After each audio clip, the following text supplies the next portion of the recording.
Burkina Faso's young revolutionary leader, Captain Ibrahim Traoré, just delivered a bold message to the most powerful country in the world, and it's something the new U.S. president, Donald Trump, never saw coming. With Washington expecting the usual African compliance, Traoré, along with Mali's Assimi Goïta and Niger's Abdourahmane Tiani, has flipped the script. For years, the U.S. and its European allies controlled Africa's resources, dictated its policies, and used military presence as a bargaining chip. But now, the Sahel has had enough. These leaders aren't asking for independence, they're taking it on their own terms. The big question is, how will Trump react? Chapter 1. The West's era in Africa is crumbling. For decades, the US and France treated Africa like a business investment. Financial aid came with strings attached. Military support was never about protecting African nations, it was about controlling them. Western corporations walked away with Africa's gold, uranium, and lithium, while local economies struggled. Burkina Faso, Mali, and Niger have finally slammed the door shut on that arrangement. No more French troops, no more US military bases, no more blind acceptance of deals that leave Africa with nothing. The breaking point? Failed promises. Western intervention in the Sahel, whether through France's Operation Barkhane or US military operations, was supposed to combat terrorism. Instead, it made things worse. Extremist groups grew stronger, and African leaders realized they were just pawns in a larger geopolitical game. Now Traoré and his allies are making moves that have Washington scrambling. Chapter 2. Ibrahim Traoré. When Captain Ibrahim Traoré took control of Burkina Faso in 2022, many underestimated him. A young, fiery military officer leading a nation in crisis? The West expected him to fall in line. Instead, he turned the tables. One of his first major moves? Expelling French troops in early 2023. He gave them a clear message. You failed to protect us from terrorists, so we're handling things ourselves. Then came the economic shift. Burkina Faso's natural resources were being drained by foreign corporations, with little benefit for the people. Traoré decided enough was enough. He began pushing for national control over the country's gold and other key industries. And let's talk about alliances. While the West expected Burkina Faso to remain dependent on them, Traoré took a different route, one that led straight to Russia. Military cooperation, weapons deals, and training programs with Moscow showed that Burkina Faso had found a new, more reliable partner. Washington wasn't just watching, it was panicking. Chapter 3. Assimi Goïta, Mali's colonel. Assimi Goïta has been just as bold. Since 2021, he's made it clear that Mali will not be a Western puppet. His biggest moves? Expelling the French military. France had been in Mali for decades, claiming to fight terrorism. But when Goïta took over, he realized their presence was doing more harm than good. He sent them packing, banning Western-funded NGOs. Many of these organizations were seen as tools of foreign influence, promoting policies that benefited Europe and the US instead of Malians. Goïta put a stop to it, bringing in Russian forces, just like Traoré. Goïta turned to Russia's Wagner Group for military support. With the West out, Moscow quickly became Mali's go-to security partner. Mali's message was clear: sovereignty comes first. And just like in Burkina Faso, the people supported it. Chapter 4. Niger's Abdourahmane Tiani exposes the US. Then came Niger's shocking turn. Once considered a solid US ally in the fight against terrorism, Niger made a dramatic shift in 2023 when General Abdourahmane Tiani took power.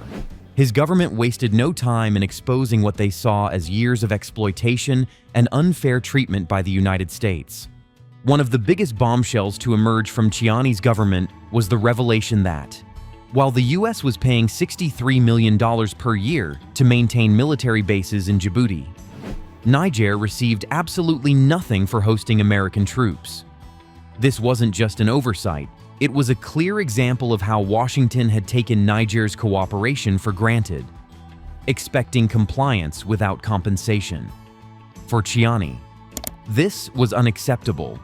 His administration demanded answers, but what they found only added to their frustration. Chiani's grievances against the U.S. went beyond just financial injustice. His government revealed that U.S. military operations in Niger had allegedly been carried out without proper legal agreements, effectively ignoring Nigerian sovereignty, despite claiming to be in the region for counterterrorism efforts. American forces refused to share vital intelligence with Niger's own military, raising questions about whose interests they were really serving. Even more shocking was the revelation that Niger was forced to cover operational costs for U.S. military aircraft, meaning the country was essentially paying for its own exploitation. But perhaps the most infuriating issue for Chiani's government was the level of political interference coming from Washington. The U.S. had not only maintained military presence without proper agreements, but it had also been actively dictating Niger's foreign policy, telling the government who they could and couldn't partner with. For a leader determined to reclaim Niger's sovereignty, this was the final straw. Chiani's response was swift and historic. All U.S. troops must leave Niger. This was a massive blow to Washington, which had long considered Niger a crucial hub for its military operations in the Sahel. Losing access to Niger meant losing strategic control over one of the most geopolitically significant regions in Africa. For the first time in decades, the U.S. was being forced out, not by armed resistance, but by a government that had simply decided it would no longer accept being treated as a subordinate. Chapter 5: Why this matters for the future of Africa. The revolution happening in the Sahel isn't just about 3 countries. It's part of a larger movement sweeping across Africa. For centuries, the West dictated Africa's future, shaping its economies, politics, and military strategies to serve external interests. But now, a new wave of leadership is rewriting the rules, determined to put national sovereignty above foreign influence. The Sahel is just the starting point, a spark that could ignite a continent-wide shift towards self-reliance and true independence. Africa is home to some of the world's most valuable mineral resources, essential to global industries, from energy to technology. Yet, for decades, Western corporations have maintained control over these assets, extracting immense wealth while leaving African nations with little to show for it. This is now changing. Leaders like Ibrahim Traore, Assimi Goïta, and Abdourahmane Chiani are taking bold steps to ensure that Africa benefits first from its own resources, reversing a system that has long kept the continent economically dependent. Foreign aid has often been presented as a helping hand, but in reality, it has come with strings attached, policies and agreements that primarily serve Western economic interests rather than fostering real growth. This is why leaders in Burkina Faso, Mali, and Niger are rejecting those deals altogether. They see aid as a tool of control rather than genuine support, and they are choosing instead to seek partnerships that respect their sovereignty. The old strategy of maintaining military influence through bases and foreign troops is also collapsing. France, once a dominant force in the region, has been forced out of Mali and Burkina Faso.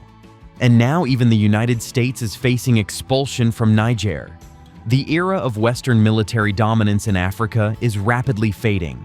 The new reality is one where African nations decide their own security strategies, no longer dependent on foreign forces that often serve external interests rather than local stability. And this is just the beginning. The Sahel's rejection of Western interference is sending a clear message to the rest of Africa. It is possible to break free from neo-colonial control. More countries are watching, and if this movement continues, it could reshape Africa's political and economic future for generations to come. Chapter 6: How will Trump respond? Donald Trump's return to power raises major questions about the future of U.S.-Africa relations, particularly with the revolutionary governments of Burkina Faso, Mali, and Niger. Unlike Joe Biden, who promoted multilateralism and democracy, Trump has always favored an America-first approach, where foreign policy is driven by economic and security interests rather than ideological concerns. With Sahelian leaders rejecting Western dominance, the U.S. must now decide how to navigate this shifting political landscape. One possible scenario is that Trump takes a pragmatic approach, engaging with Sahelian leaders purely on economic and security grounds. He may be willing to overlook ideological differences if he sees potential for financial or strategic benefits. This could mean new security deals, economic partnerships, or resource-based agreements that serve U.S. interests without the traditional diplomatic conditions attached. However, given the region's growing alignment with Russia and China, Trump may find it difficult to secure meaningful cooperation. Another possibility is that Trump attempts to renegotiate terms directly with leaders like Traoré, Goïta, and Chiani.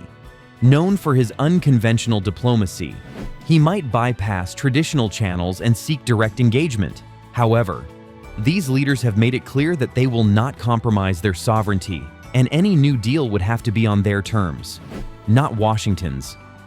Trump's presidency has always been about making deals, not promoting democracy or maintaining alliances. His America First approach means he's unlikely to waste time trying to push democracy in the Sahel, but he might attempt to renegotiate new agreements. Could Trump use economic pressure to force them back in line? Maybe. But these leaders have already found new allies in Russia, China, and Iran. They no longer need Washington's approval. Could military intervention be an option? Unlikely. After the disasters in Iraq and Afghanistan, Trump knows that American voters have no appetite for another foreign conflict. Alternatively, Trump could decide that the Sahel is no longer worth U.S. involvement and withdraw military and economic ties completely, regardless of his choice. One fact remains undeniable. The Sahel is no longer willing to be a pawn in global power struggles. Chapter 7. Trump faces a new reality. The Sahelian leaders have made it clear. They are charting a new course, free from Western dominance. The geopolitical landscape is shifting, and the world is watching to see how Trump navigates this new reality. No matter how Trump responds, one thing is certain: the Sahel will never go back to being a submissive partner to the West. These leaders have shown that Africa is no longer willing to be exploited. They're not asking for independence, they're enforcing it. They're not seeking permission, they're taking action. The world is watching. The West is losing its grip. And Africa is rising. Is this the beginning of true independence for Africa? Or will the West find a way to reclaim control? Let me know in the comments. And if you found this video insightful, don't forget to like, subscribe, and hit the notification bell. See you in the next one.